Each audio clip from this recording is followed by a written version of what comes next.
bem-vindos ao CSA TV, o seu canal de notícias das Américas em português. Seguem agora os nossos destaques. A OIT, a ONU Mulheres e o Movimento Sindical Internacional pedem a ratificação da Convenção 190 contra a violência e o assédio no mundo do trabalho nos países da América Latina e Caribe. Segundo o FMI, o combate à desigualdade na América Latina passa pela taxação das grandes fortunas. A Organização Mundial da Saúde, a OMS, reafirmou a sua oposição aos passaportes Covid-19. Ingrid Betancourt, ex-candidata à presidência da Colômbia, defendeu a legitimidade das manifestações no país.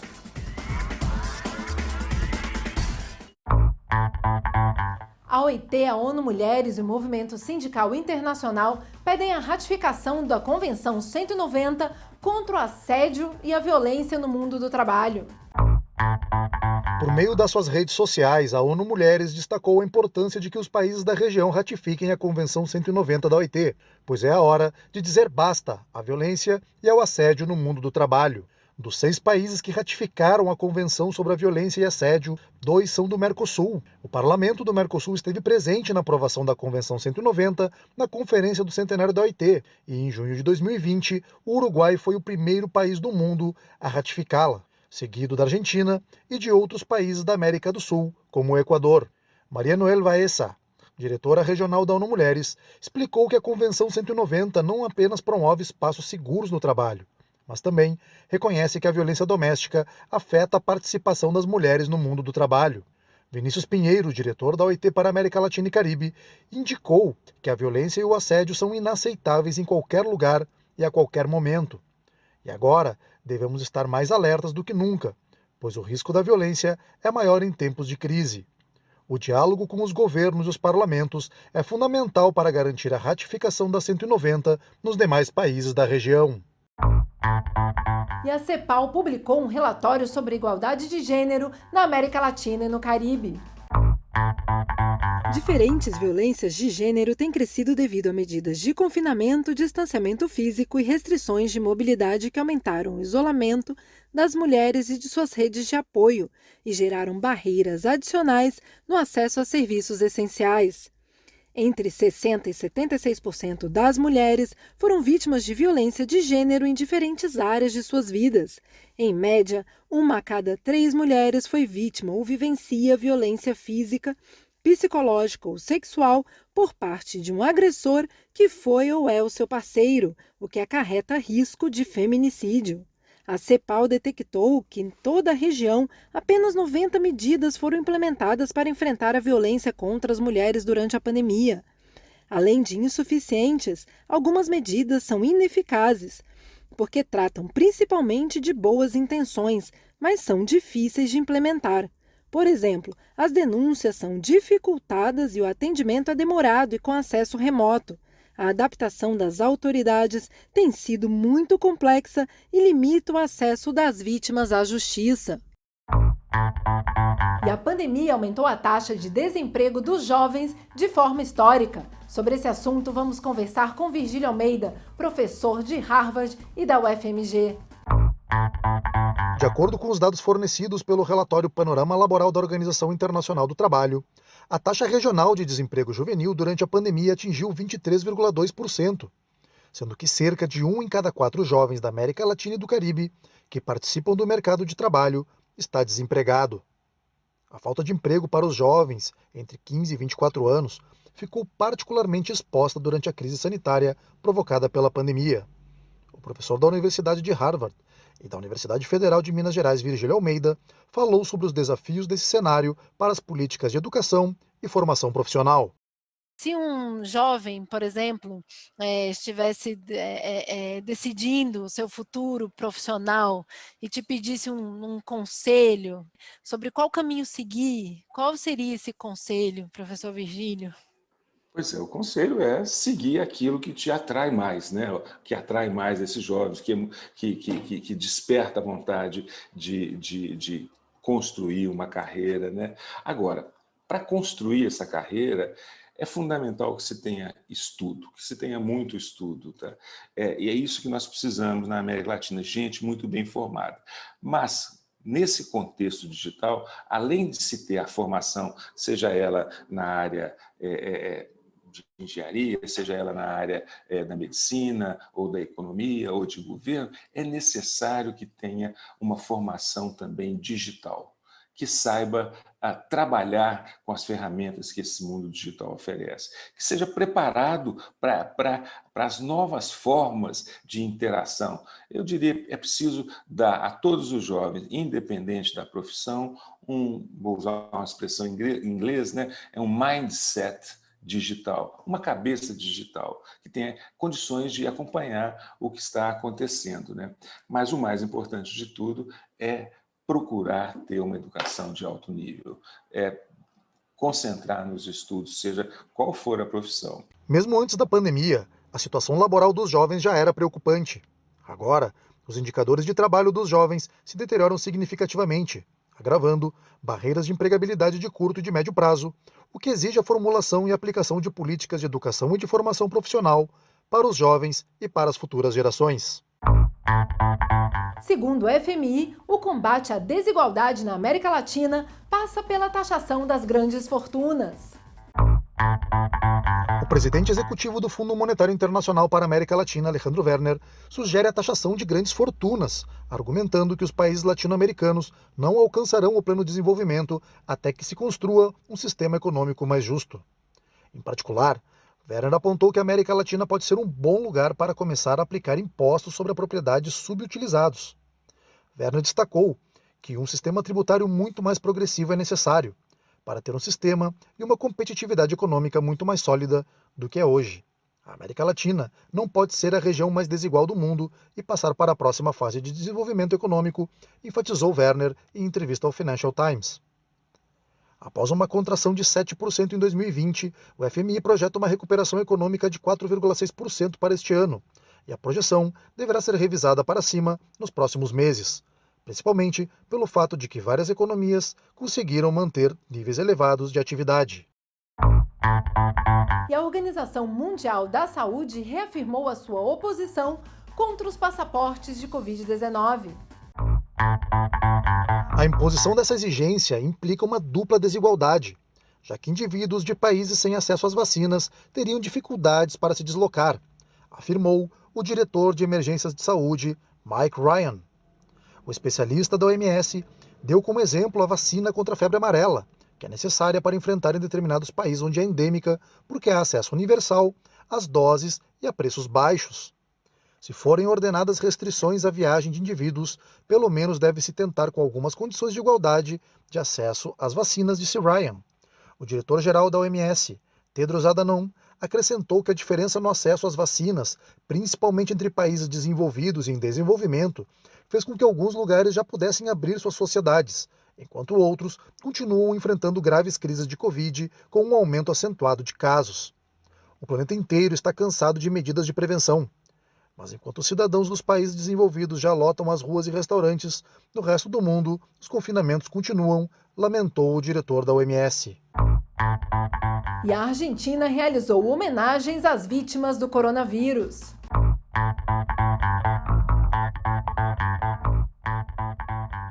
O governo da Argentina realizou uma cerimônia em homenagem aos mais de 92 mil falecidos pela pandemia de Covid-19. Participaram do ato representantes dos vários credos do país, assim como trabalhadores essenciais e autoridades das províncias do país. No Centro Cultural Kirchner de Buenos Aires, 24 velas representando cada uma das províncias argentinas e a cidade autônoma de Buenos Aires homenagearam as famílias das vítimas. O evento contou com a presença da maioria dos governadores das 23 províncias do país e do prefeito da cidade de Buenos Aires. O presidente Alberto Fernandes fez a abertura do ato, homenageando as vítimas e seus familiares. Aqueles que nos deixaram nestes tempos não serão esquecidos. Estamos todos impactados. O mundo ficou de luto. Perdemos seres queridos, familiares, amigos e laços afetivos. O presidente expressou o seu agradecimento ao pessoal de saúde, a toda a sociedade que mantém os cuidados necessários e fez um apelo à construção de uma Argentina unida em homenagem às vítimas da pandemia. Nas últimas semanas, houve uma diminuição no nível de infecções diárias na Argentina. No entanto, o país está alerta para o surgimento das novas variantes e cepas e não descarta uma terceira onda da pandemia de Covid-19. E a pandemia impactou na informalidade laboral dos países da América Latina. O boliviano Ronald Lopes mora em Santa Cruz de la Sierra. Sem emprego, ele sai com um carrinho todos os dias para vender máscaras, álcool gel e outros itens de biossegurança. Segundo ele, perdeu o emprego por causa da pandemia. Houve um corte de pessoal e tudo isso levou a fazer coisas diferentes. Por sua vez, na capital La Paz, vive o venezuelano Adrián Valero. Técnico em eletrônica de profissão, Valero não consegue exercer o seu ofício desde que chegou na Bolívia, há cerca de 2 anos, mas está em busca de uma forma de sobreviver. Segundo ele, está trabalhando no que faz para sustentar a família e aproveita toda a oportunidade que aparece. Na América Latina, a informalidade é de aproximadamente 50%, o que significa que 5 em cada 10 trabalhadores são informais. Mas na Bolívia, a questão é mais complicada, porque segundo dados da OIT e do Instituto Nacional de Estatística, 85% dos trabalhadores estão no setor informal. Segundo o secretário permanente do Sistema Econômico Latino-Americano e Caribenho, o peruano Javier Paulinich, a pandemia afeta os setores mais vulneráveis da sociedade, especialmente mulheres, jovens e imigrantes. A OIT avaliou que a região perdeu cerca de 26 milhões de empregos como resultado da pandemia, mais do que o dobro de toda a população da Bolívia, disse ele, embora se espere que a recuperação do emprego neste ano não atinja os níveis da perda. E a Espanha busca facilitar o retorno de imigrantes da América Latina aos seus países de origem.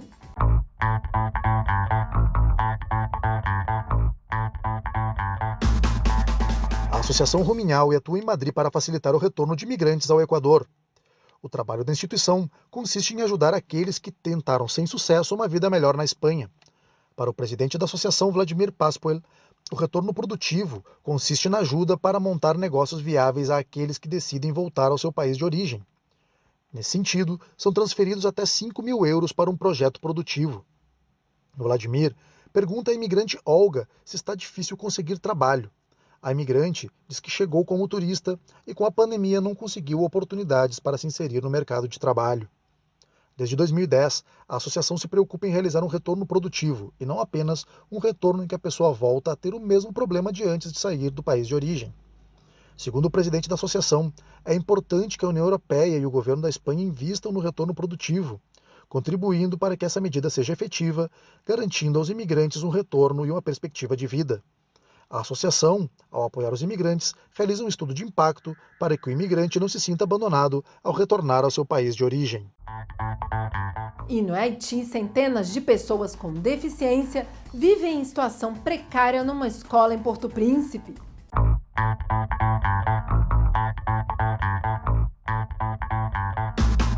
Centenas de pessoas com deficiência no Haiti vivem desde o dia 20 de junho em condições desumanas em uma escola comunitária em Pétionville, na capital, Porto Príncipe. Sem serviços sociais básicos como água, higiene e alimentação, os abrigados se manifestam. Entre as 565 pessoas com deficiência realocadas para esta escola está Samuel Jean, na casa dos 30 anos. Este mendigo lamenta as condições deploráveis em que vivem há vários dias neste novo espaço. Segundo ele, quando chegamos aqui, havia poeira por toda parte. E até agora o espaço está sujo. Estamos enlatados feitos sardinhas para dormir. Esta é a nossa situação aqui. Para mim, o Estado não existe.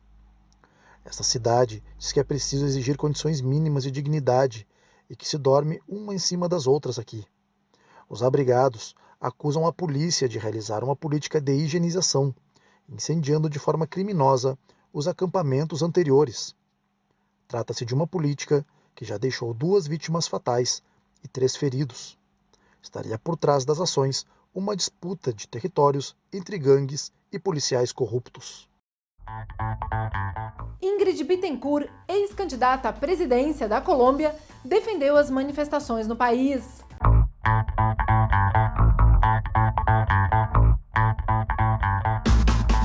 Bueno, yo creo que primero esto es... Bom, primeiro eu acredito que isso tudo é fruto de um pós-conflito, dessa transição. Estamos com jovens que pela primeira vez se atrevem a sair às ruas porque os fuzis das Farc foram silenciados. Porque se não fossem silenciados, esses jovens teriam sido capturados e assassinados por guerrilheiros.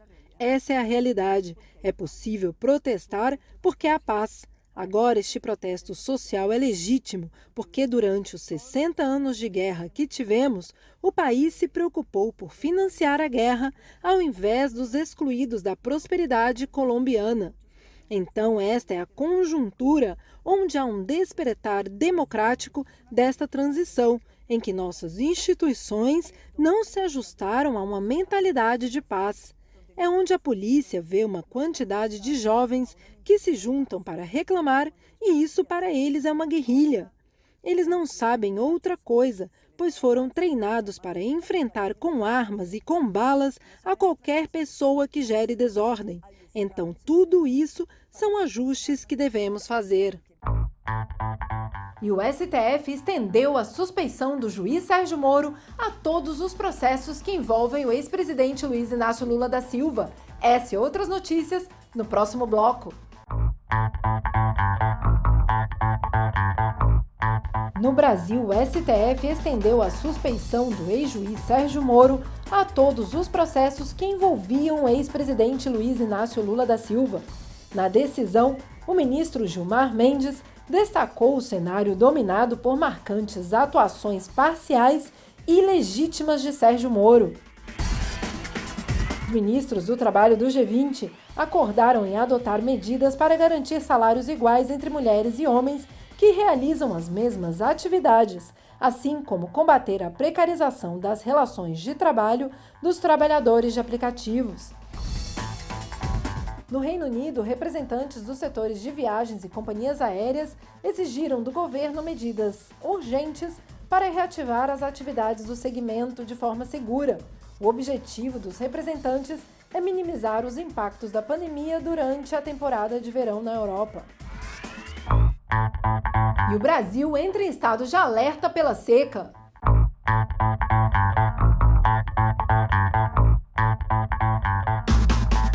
O Brasil enfrenta uma das secas mais severas da história, um fenômeno cada vez mais frequente que afeta a geração de energia elétrica do país, majoritariamente de origem hidrelétrica. A seca se concentra na região sul e centro-oeste. As altas temperaturas e o menor volume das chuvas dos últimos 90 anos preocupam especialistas como Marcelo Schneider, coordenador do Instituto Nacional de Meteorologia. Nesta última década, os períodos secos são mais frequentes. Não somente está chovendo abaixo da média, como também as temperaturas são mais altas, gerando maior evaporação. A combinação dos fenômenos tem reduzido as reservas hidrelétricas e os níveis têm chegado a 10% da capacidade de armazenamento dos reservatórios. Segundo o professor da USP, Pedro Luiz Cortes, o desmatamento tem contribuído para a seca. São problemas interligados. A política ambiental e energética do Brasil tem levado a uma situação que provoca o aumento dos preços da energia elétrica, causando uma pressão inflacionária nas estruturas produtivas, que acaba recaindo sobre os consumidores, tanto de energia elétrica como dos produtos que dela dependem para serem produzidos. A falta de investimentos em energias renováveis estão gerando uma situação de insustentabilidade, podendo causar apagões em diferentes regiões do Brasil, que já importa energia tanto da Argentina quanto do Uruguai. E a Suprema Corte do México autorizou o uso adulto de cannabis.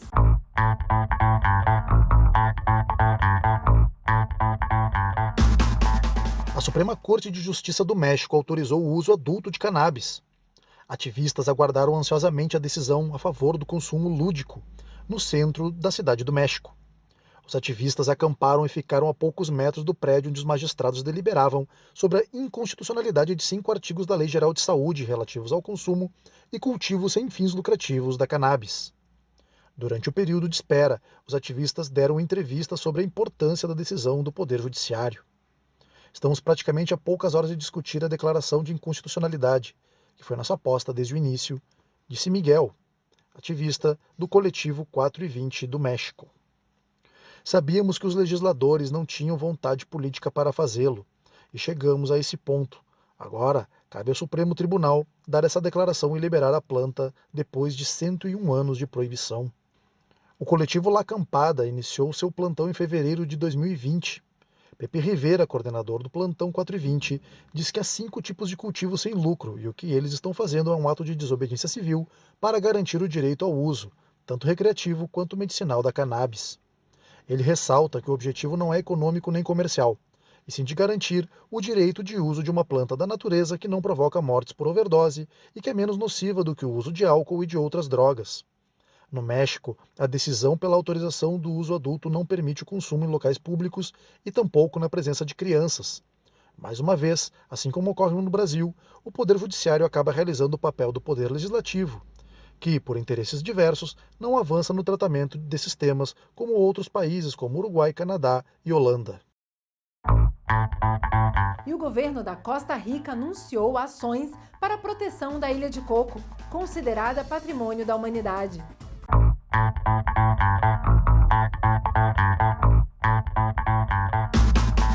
O governo da Costa Rica informou nesta terça-feira que fortalecerá o programa de proteção da biodiversidade marinha e insular da Ilha de Coco, considerada Patrimônio da Humanidade, e que enfrentará ameaças como a pesca ilegal, mudanças climáticas e poluição. Entre as medidas adotadas estão o controle da pesca, que inclui a fiscalização e o controle da pesca com operativos especiais, além do controle de áreas críticas.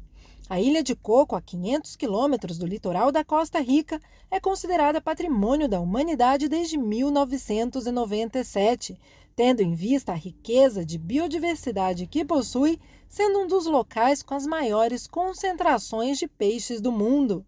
Rafael Gutierrez, coordenador das áreas de preservação, diz que o local é importante, pois ficará conservado e preservado como nos últimos 500 anos. Um dos objetivos da política pública de preservação consiste na fiscalização e na realização de operativos contra a pesca ilegal, e as políticas públicas de fiscalização para a preservação da ilha são fundamentais para manter a biodiversidade e para garantir o resguardo da natureza das atividades predatórias dos homens para o futuro. E eu sou Carol Coelho, desde a sede continental da CSA em Montevidéu. Muito obrigada por nos acompanhar.